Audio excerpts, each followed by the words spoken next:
Hello, Bruvs. We're back with the Golem Remembered 1909 to 1980 variations of a Jewish legend. Athanasius Pernath and his quest for self.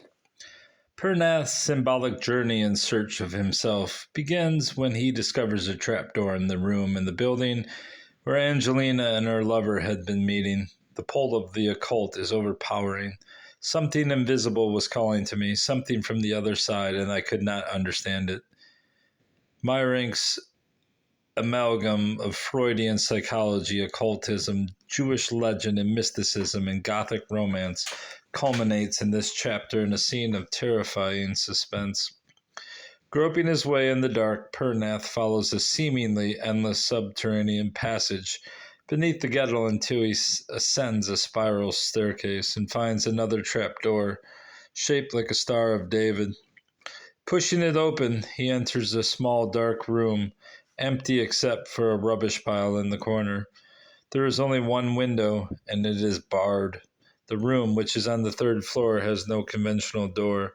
As Pernath investigates the rubbish with his feet, he discovers a complete deck of 78 tarot cards, which Meyrink introduces as an important clue to the meaning of the quest. The tarot cards have long been considered by those experienced in their use as a valuable tool to probe the hidden meanings of past, present, and future, insisting that the events in the external world are never capricious or haphazard. The mystic endeavors to interpret the external signs through these cards, which he uses to unlock the mysteries of both his private soul and that of the cosmos. Thus, according to Stephen A. Holer in the Royal Road, a manual of Kabbalistic meditations on the tarot, 1975, divination by means of the tarot may be defined as a practical way in which a bridge is built between the world where physical events take place in time on the one hand and the timeless world of the archetypes of the collective unconscious on the other. It is such a bridge that Pernath must cross on his psychological pilgrimage. Pernath first succumbs to fear, screaming futilely for help as he scans the streets below the window. He manages to overcome the coldness permeating his body only after pillaging and putting on the moldy rags from the heap on the floor. Fascinated by the Pagad card from the top of the tarot deck, he can make out the Hebrew letter Aleph in the shape of an old-fashioned man with his left arm upraised. Later, Hillel will explain that the Aleph has one hand pointing to heaven and the other downwards, meaning, as it is above, so it is below. As it is below, so it is above. The gem cutter has a strange feeling that the face on the card resembles his own, even to the short pointed beard, which the Pagad figure ordinarily does not have. By identifying Pernath with the Aleph, Meyrink reinforces his theme of the double and underscores the correspondence between the other world and this one, as well as the duality of good and evil. By now, Pernath realizes where he is, in the room on Altschulgas, in which the golem materializes every fourth decade. His terror intensifies as the Pagad card seems to inflate until it assumes a human form, and he is looking into his own face. Like Jacob wrestling with the angel, Pernath's soul wrestles with that of the Pagad for his life. Daylight finds Pernath the victor, and he places the Pagad card, now reduced to its normal size, into his pocket. Exploring the junk in the room, he remembers how he had painted such cards in his childhood. As his childhood memories begin to return, he remembers that the 12th card is Le Pendu, the Hanged Man. Any of Meyrink's readers familiar with the symbolism of the tarot deck would immediately recognize the meaning and appropriateness of this figure suspended between two worlds, hanging upside down, his right ankle tied to a wooden gibbet, his hands apparently tied behind his back. His face registers a calm contentment, and in some tarot decks a halo surrounds his head. As Meyrink points out, the Hanged Man card is the 12th in the pack. According to Alfred Douglas in the Tarot, The Origins, Meaning, and Uses of the Cards, 1973, in Arabic numerals, it is a combination of the numbers 1 and 2, signifying the interaction of unity with duality, which gives birth to a third dimension. The perils of number 11, the raging lion, have been resolved. Therefore, it is a symbol of renewal and salvation. Since Meyrink was assuredly familiar with similar interpretations of the Hangman card, it is instructive to look more closely at Douglas's comments to see how appropriate the image of the hangman is as a symbol for the protagonist of Meyrink's novel. According to Douglas, the hangman becomes agonizingly aware that he is not one person, the conscious self he identifies with, but only part of a greater whole. He sees two halves which are antagonistic to one another, yet are at the same time complementary. He cannot go back and reclaim the assured selfhood of his youth, yet equally he must not submit to his shadow. His only hope is to become free of both opponents, to step back into a central position in which he is balanced between the two. In so doing, he realizes that in casting himself off from the solid ground of his past consciousness, he can only trust that a larger power will support him and stop him falling into a psychic void. In order to proceed, he must have the courage to let go of all he has learnt, voluntarily release the grip of intellect, and allow the deeper force within to take reins. The hangman, in this interpretation, now has to pass two trials, that of courage and that of faith. Courage in that he must sacrifice all that his conscious mind holds dear, and also renounce the instinctual demands of his shadow. Faith in that he must believe in the existence of a higher self which transcends his conscious awareness. The content expression on the hanged man's face is the result of his finding himself in a blissful state of total freedom from desire, balanced equally between the demands of both the conscious mind and its shadow. In this state, he has been rewarded with serenity and inward peace. Meyrink's protagonist is seeking the same reward. The Golem represents the hanged man's shadow, and Pernath can find his higher self, serenity, and inward peace. I guess I read that right earlier. Only with total freedom from desire. But Meyrink, at this point in his novel, soft pedals the allusion to the hanged man. It comes back to the symbolism of Rabbi Lowe's homunculus. Returning along the passageway he came, Pernath realizes why people in the street are terrified by his appearance. They think that his strange figure in medieval garments is the Golem. Meyrink's technique throughout his novel is to alternate suspenseful narrative sections and philosophical discussions in which the characters comment indirectly on the symbolic meaning of the action. One of the most significant of these discussions takes place after Pernath's return from his harrowing experience on the Altschagos. In this conversation, Hillel suggests an important new perspective on the meaning of the Golem.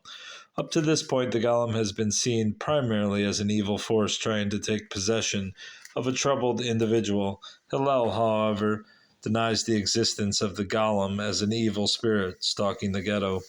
With a knowing glance at Pernath, he scoffs at Zwack's insistence that the Golem's recent reappearance foretells a weird chain of events involving additional murders. I shouldn't believe in him.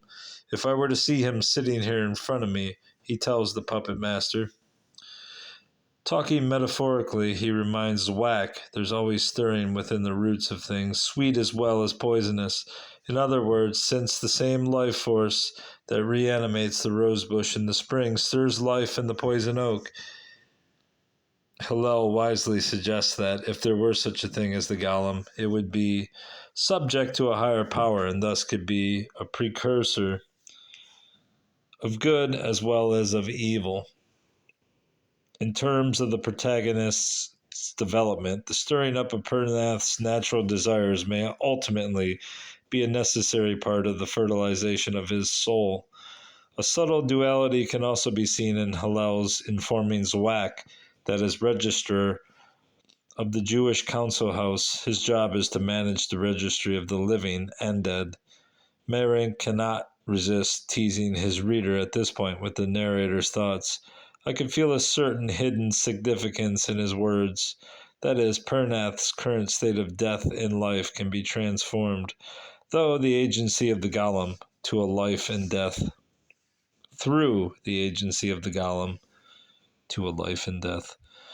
It is in this same conversation that Zwak questions Hillel about the Kabbalah and the Zohar. Hillel calls for every man to search for the hidden vowels. For the occultist, this is a call to discover the world beyond the one he knows. For the novelist, this is the challenge to the reader to find what goes on beneath the surface. A riled Zwak scoffs at Hillel's mere use of words, saying, "If I could make sense of such stuff, you could call me the Pagid Ultimo of the pack." Pernath is, of course, stunned by the coincidence of this illusion, and he is fascinated as Hillel explains to Zwak that when he has the tarot cards in his hands, he actually has the whole Kabbalah. The tarot game contains 2 and 20 trumps, precisely the same number as the letters of the Hebrew alphabet. The word tarot, says Hillel, bears the same significance as the Jewish Torah, that is to say, the law, or the old Egyptian tarot, questions asked. What the hell? I gotta read that much further. All right. And the old Zend word tarisk, meaning I require an answer. Hillel explains that just as the Pagad comes first in the game of cards, so is a man the first figure of all in his own picture book. His own doppelganger, so to say. Hillel's telling the parable of Rabbi Akiba's return from the realm of darkness, where he looked his own self in the face and kept his reason, is strikingly relevant to the quest of Pernath, who has just come back from his own sojourn underground. Looking piercingly at Pernath, Hillel concludes with a quotation from our grandmothers. "He dwells high above ground, in a room with no door, and one window only, through which understanding with mankind is not possible. Whosoever can both banish and purify him, that man will be reconciled with his own self. As for the game of tarot, you know as well as I, how each player has his own hand to play, but he who knows how best to use his trumps wins the game." Though the source of Hillel's quotation is vague, the meaning and relevance are clear. Pernath is becoming increasingly aware of the colossal and utter loneliness that alienates him from mankind. He remembers how, even from childhood, an insatiable longing had obsessed me for the strange and wonderful, for the life other than ours on this globe.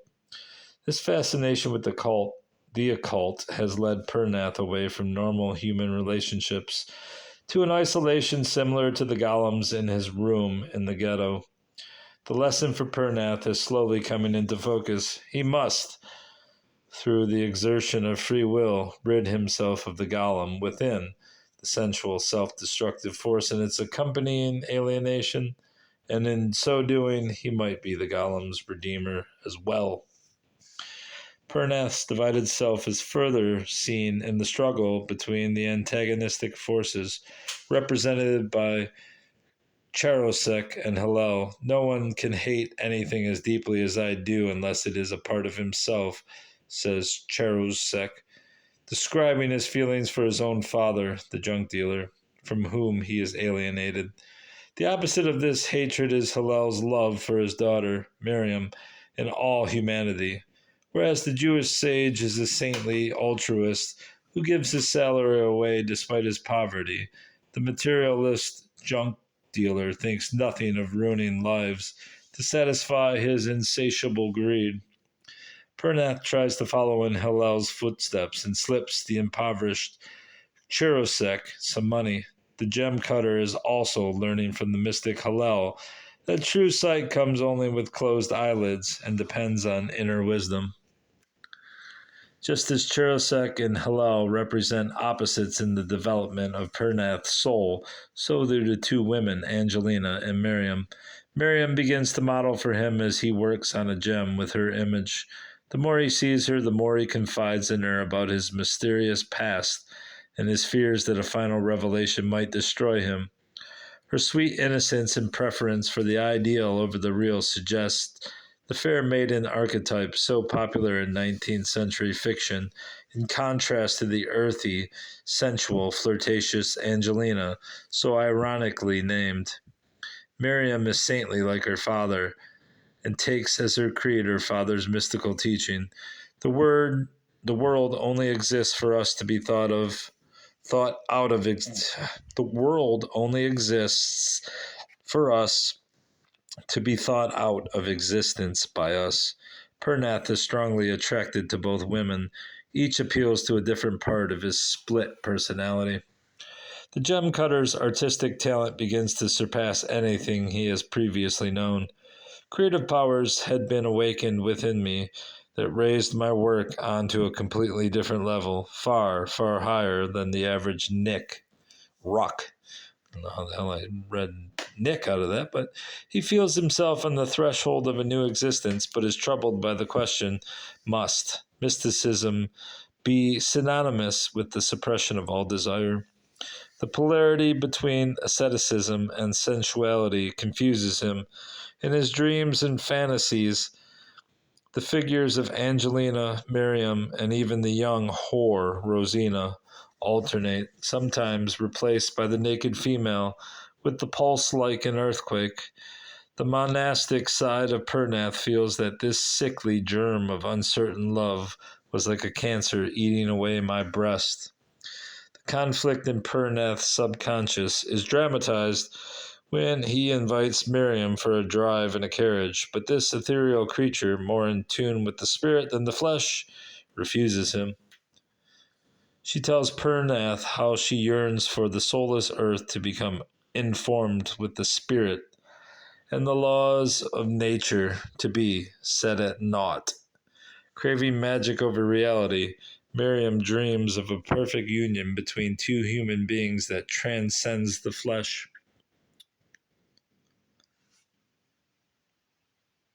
I lost my spot.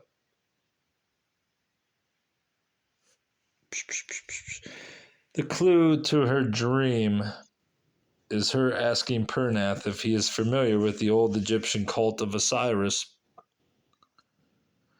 and her informing him of her admiration for the symbolism of the hermaphrodite, the beginning of a new way that is eternal, since Meyrink alludes several times in his novel to the symbolism of the hermaphrodite and Osiris. Those allusions need clarification. The source of the myth of the hermaphrodite is Greek mythology.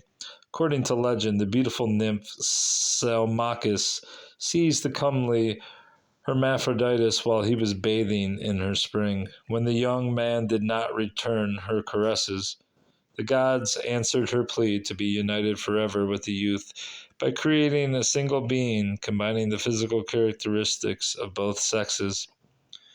In Meyrink's Golem, the hermaphrodite symbolizes Miriam's dream of the perfect physical union for all eternity. The allusion to Osiris comes from Egyptian mythology. Osiris, one of Egypt's major deities, was the son of earth and sky and represented the principles of good in combat with evil, personified in his brother Set. Set dismembered Osiris and scattered the parts throughout Egypt. According to different myths, Isis, the sister wife of Osiris, collected the pieces and buried them. In one version, she succeeded in making all the pieces come together again, and thus Osiris became the god of resurrection and eternal life. Osiris is a fitting symbol for Athanasius Pernath, who, in trying to resurrect his lost path, wants to reconcile his antagonistic selves and enter that blissful state of higher consciousness. During this struggle between his two halves, Pernath is invited to go on a carriage ride with Angelina, who intoxicates him with her coquettish actions. As they confess having dreamed of each other the previous night, he strips her hand of his glove and, half crazed with love, bites the ball of her little thumb. Thus the Golem, the id, the dark force in Pernath, surfaces. The mystical transformation of Athanasius Pernath. Even though the Golem plays a relatively small part in the totality of his novel, Meyrink's obsession with the supernatural and his febrile imagination give his book its distinctive texture. Pale Miriam and even the more vibrant Angelina are not enough to hold the reader's interest. They have less life than the fabulous apparitions which Meyrink animates with brilliant effect, as he portrays Pernath's dream world. In the last half of the novel especially, Meyrink uses the Golem only subliminally and introduces the army of night thoughts that bid fair to overwhelm. Pernath, as the gem cutter fears that he is going mad or has already died. Bid fair to overwhelm Pernath as the gem cutter fears that he's going mad or has already died. Matching the terror of the scene in the Golem's room is the night of Lelshimarum, the night of protection. Feeling a tension in the air, in unspecified formless terror, Pernath tries in vain to kindle a light, but the wick will not burn. Desperately, he cries out his challenge to the other world, "Can't you hear me?" Eventually, an apparition with a nebulous globe of pale mist in place of a head appears before him. My instinct of self-preservation, Pernath reports, told me I should go mad from fear or horror once I saw the phantom's face, and yet it drew me like a magnet. The apparition keeps offering him large red seeds, some spotted with black. Pernath has the feeling that he must make a momentous decision. Faces of his ancestors pass before him, culminating in one hideous countenance, the face of the Golem, and none other. Strange forms circle around him, some in purple robes, some in reddish black. Some are the creatures of an alien race. Suddenly Pernath strikes the seeds from the outstretched hand. The gray apparition and reddish black forms disappear and are replaced by bluish forms which encircle him. Golden hieroglyphs appear on their chests. Each holds up one of the red seeds he had knocked to the floor. Outside it is thundering, and hailstones are falling. A phantom voice tells him not to be afraid, and another enigmatically informs him, "He whom you seek is not here." After flaming gold letters spell out a strange inscription on his chest, Pernath falls into a dreamless sleep. Another key example of Meyrink's use of the supernatural and mystical in the second half of the novel to deepen the suspense and enrich the characterization of Pernath is his continual attempt to communicate with the ideal world.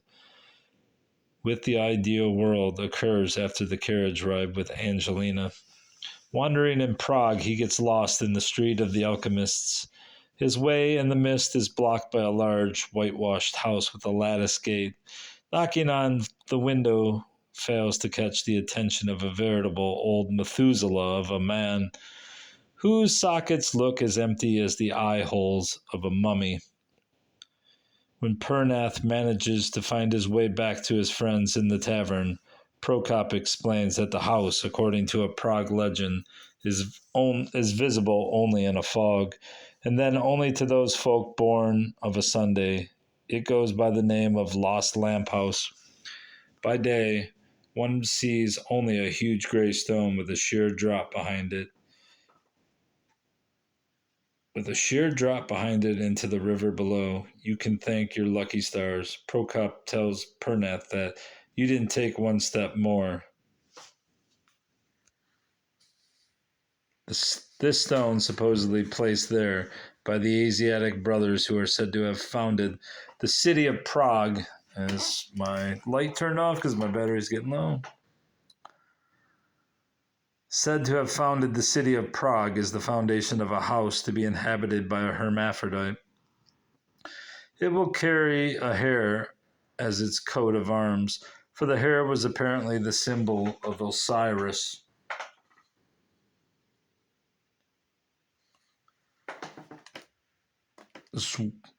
Zwak is amazed that Pernath had his strange experience on this very spot and remarks, there are hidden linkages from whose bond certain men apparently cannot free themselves. If their souls have the faculty of seeing forms which are denied to the external senses, that Pernath is one of these select beings capable of communicating with the other world has already been illustrated beyond Zwak's wildest imagination. It is in this same chapter that Prokop simplistically announces that the mystery of the Golem is now cleared up. Hashil, the mad Jewish beggar, had been caught the day before, walking the streets of Prague in the Golem's old rags, which he had found on the doorsteps of some house. Such rational explanations of the supernatural serve in Meyrink's novel only for comic relief, and he quickly returns to the more serious matter at hand, the conflict in Pernath between his earthy desires and his craving for the idea of spirituality represented by Miriam culminates in his succumbing temporarily to Rosina's lures. His lowest descent into sensuality heretofore had been his erotic fantasies and biting the ball of Angelina's thumb, but he can no longer resist the dark, subterranean forces fighting for possession of his psyche.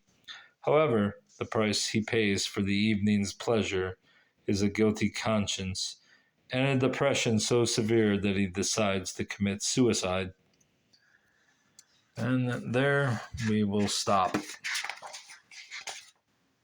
Until next time, bruvs, goodbye. Good boy.